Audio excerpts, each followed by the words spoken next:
आपके ऊपर social media पर जो है सवाल खड़े किए जा रहे हैं, आपको कांग्रेस का एजेंट बना दिया गया है, आप कांग्रेस के एजेंट हो, इसलिए इस तरह से सनातन धर्म के खिलाफ बात कर रहे हो, ऐसा सोशल मीडिया पर प्रचार चल रहा है। ये जो प्रचार कर रहे हैं वो तो एक तो उनका एजेंडा हो सकता है या फिर सही में उनको मेरे बारे में जानकारी नहीं है। दो चीजें हो सकती है, इसलिए मैं प्रामाणिकता के लिए छूट भी देता हूं। राहुल गांधी जी की पदयात्रा में मैं गया था।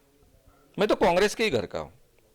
मेरे पिताजी खुद कांग्रेस के जनपद के उपाध्यक्ष रहे हैं। बाद में उन्होंने पॉलिटिक्स छोड़ दिया, पॉलिटिक्स में वो नहीं रहे। लेकिन जब इमरजेंसी आई इस देश में, इंदिरा गांधी हमारी हीरो थी, लेकिन इमरजेंसी लाने के बाद में मैं विद्यार्थी था, कॉलेज में पढ़ रहा था, इसके बावजूद उनके खिलाफ हमने आंदोलन किया। किसके खिलाफ आंदोलन किया? मेरे पिताजी के नजदीक के रिश्तेदार एमपी थे और उन्हीं के नजदीक की रिश्तेदार मंत्री भी थी और एमएलए भी थी। पोस्टर लगाए थे, काँग्रेसच्या आमदारांनो आणि खासदारांनो हातात बांगड्या भरा आणि बाईच्या तालावर बेताल नाचा, इस ढंग के पोस्टर्स लगाए थे सब जगह। उसके बाद में 26 को हमने रात को पोस्टर्स लगाए, क्योंकि 26 को हमको पता चल गया इमरजेंसी लगाई है, और 27 को हम जेल के अंदर थे। मैं, चंद्रकांत जी वानखेड़े, सुभाष इथापे, ये हमारे सहयोगी थे, और हमने 10 महीने जेल में गुजारे। अब मुझे बताइए, अपने ही रिश्तेदारों के खिलाफ, कांग्रेसियों के खिलाफ मैंने काम किया, जेल से छूटा तो मुझे वर्धा के, जिस कॉलेज का मैं हीरो था, उस कॉलेज ने मुझे एडमिशन नहीं दी लॉ में, क्योंकि मैं देशद्रोही हूं। वो कांग्रेस का कॉलेज था। उसके बाद में फिर मैं यवतमाल, मेरे माता पिता थे, वहां निकल गया था। वहां मैंने रसबंदी चलाई, फिर इमरजेंसी खुल गई। इमरजेंसी के दरमियान आरएसएस के लोग मेरे साथ में कुछ महीने जेल में थे। पूरे 10 महीने नहीं थे, लेकिन 2-3 महीने के लिए वो आए थे जेल में। छूटने के बाद में मैंने आरएसएस के लोगों के साथ में, जो जनसंघ का उनका पक्ष था, उनके लोगों के साथ में जनता पार्टी जो बनी थी उसका हिस्सा था, और उसका दमकर प्रचार कांग्रेस के खिलाफ किया था।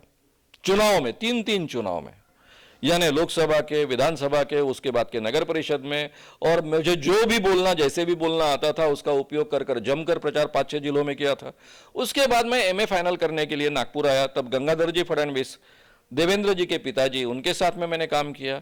फिर बाद में मैं तरुण भारत के साथ में 4 साल काम करता रहा। तरुण भारत का मैं कॉलमिस्ट था।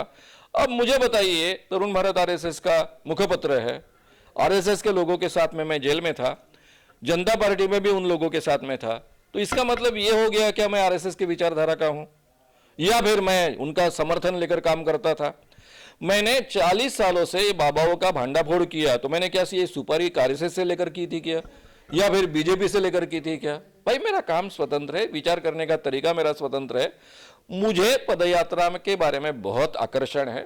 पदयात्रा के जरिए कैसे जन जागरण होता है मैं बहुत अच्छे ढंग से जानता हूं। विनोबा जी भावे, जो मेरे पहले गुरु थे, उन्होंने, मेरे पिताजी उनके सेक्रेटरी भी थे। बचपन मेरा उनके साथ में, विनोबा जी के साथ में गुजरा है। मेरे स्कूल के जीवन में मैं उनकी पदयात्रा में शामिल हुआ था। वो यादें आज तक मेरे जीवन में प्रेरणा स्थान है। तो इसलिए जब राहुल जी यात्रा निकाल रहे थे, तो मैं पहले से कह रहा था कि, जब से यात्रा निकलने के पहले से कह रहा था कि उन्होंने यात्रा निकलनी चाहिए, लोग उनके साथ में खड़े हो जाएंगे। इसलिए मुझे उनको जो प्रतिसाद मिला, मुझे उसका आश्चर्य नहीं लगा। मुझे लगा ये मेरा कर्तव्य है उनकी यात्रा में शामिल होना। मैं उनकी यात्रा में शामिल हुआ, छुपके नहीं, डंके की चोट पर शामिल हुआ। इतना ही नहीं तो हमारी बातें क्या हुई, अंधविश्वास के ये काम के बारे में बातें हुई। उन्होंने मुझे सवाल पूछा कि आपको आरएसएस का क्या अनुभव रहा, नागपुर से आपने काम शुरू किया है। मैंने कहा कि आरएसएस ने मुझे, मेरा कभी ऑर्गेनाइज विरोध नहीं किया, उल्टा मेरा काफी समर्थन किया। तरुण भारत, जो आरएसएस का मुखपत्र है, उसने मुझे हमेशा समर्थन दिया मेरे काम का। फिर मैंने बाबा साहब देवरस जी ने जो कहा था वो भी हिस्सा उनको सुनाया। अब मैं राहुल जी से बात कर रहा हूं। राहुल जी के आरएसएस के बारे में क्या विचार है आप सबको पता है, मैंने एक्सप्लेन करने की आवश्यकता नहीं।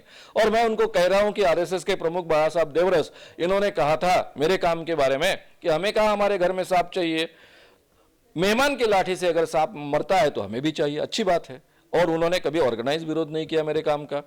तरुण भारत ने मुझे हमेशा समर्थन दिया, ये मैं बात कर रहा हूं। उसके साथ में वो पूछते हैं कि ऐसा क्यों हुआ कि आरएसएस के लोगों ने आपका क्यों समर्थन किया? तो मैंने कहा कि आरएसएस में ऐसे लोग भी हैं जो सावरकर की सामाजिक विचारधारा को बहुत मानते हैं, और सावरकर जी ने बहुत ही आक्रामक तरीके से प्रोग्रेसिव विचार इन सब चीजों के बारे में रखे हैं। ये भी बात मैं उनसे कह रहा हूं। अब उनके सावरकर के बारे में विचार क्या है मैं अलग से कहने की मुझे आवश्यकता नहीं है। मैं उनसे बात कर रहा हूं और ये सब बातें उनके साथ कह रहा हूं, तो आप क्या संबंध जोड़ोगे? और आगे मैंने ये भी कहा कि मुझे क्यों आपकी यात्रा में आना जरूरी लगा, क्योंकि मैं एक किसान का बेटा हूं और हमें कई हजार सालों के बाद में पहली बार स्वतंत्रता मिली है, पहली बार हमें बराबरी का दर्जा मिल रहा है, पहली बार हमें सही मायने में न्याय मिलने की उम्मीद है, क्योंकि न्याय अभी जाति के परे हैं, और पहली बार ये बंधुता इस ढंग से जो भारत की विशेषता रही है उसको एस्टेब्लिश होने का अवसर है, और हमारी कॉन्स्टिट्यूशन इसके आधार पर खड़ी है। और मैं 51 AH के तहत साइंटिफिक टेम्पर जो हमें ड्यूटी दी गई है उसी का काम 40 सालों से कर रहा हूं, और मुझे ऐसा लगता है कि ये चारों मूल्य आप बहुत अच्छे ढंग से मानते हो, उसका समर्थन करते हो, और वो फिर से इस्टेब्लिश इस देश में होने चाहिए ऐसा आपको लगता है। इसलिए मैं आपकी यात्रा के साथ जुड़ना मैंने चाहा, ये भी बात मैंने कही और अभी जाहिर तरीके से कह रहा हूं। मैं अपना काम कोई छुप के नहीं करता। मैं कांग्रेस की सुपारी लेकर अगर इनका मैंने भंडाफोड़ किया, ऐसा भंडाफोड़ करने की कोशिश की ऐसा आपको लगता है या किसी को लगता है, तो भाई अभी तक जो हजारों बाबाओं को, मांत्रिकों को, शरीर में भगवान लाने वाले लोगों को और ज्योतिषियों का मैंने जाहिर तरीके से भंडाफोड़ किया, तो वो क्या आरएसएस से सुपारी लेकर मैंने किया है या फिर बीजेपी की सुपारी लेकर किया है? मेरा स्वतंत्र काम है, मैं सबका सहयोग चाहता हूं। मैं हमेशा कांग्रेस के साथ में मित्रता रखता हूं। राष्ट्रवादी कांग्रेस के शरद पवार जी और अजित पवार जी तो मुझे हमेशा बहुत अच्छे ढंग से मेरे काम का समर्थन करते आए हैं।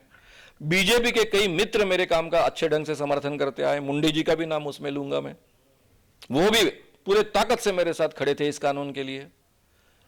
इवन अशोक जी मोडक जिन्होंने इस कानून के हर चीज को फाइनल किया है, उसमें हिस्सा दिया है, नितिन जी गडकरी ने उनको डेप्यूट किया था। नितिन जी गडकरी कॉलेज जीवन से मेरे अच्छे मित्र हैं। इतना ही नहीं, जब मैं केंद्र में कानून बनाने की कोशिश कर रहा था तब नितिन जी से मिला था, तो वो कहे कि सबको कहो कि नितिन जी ने इस कानून का समर्थन किया है, उनके समर्थन से ये कानून बना है और मेरा पूरा तुम्हें सपोर्ट है।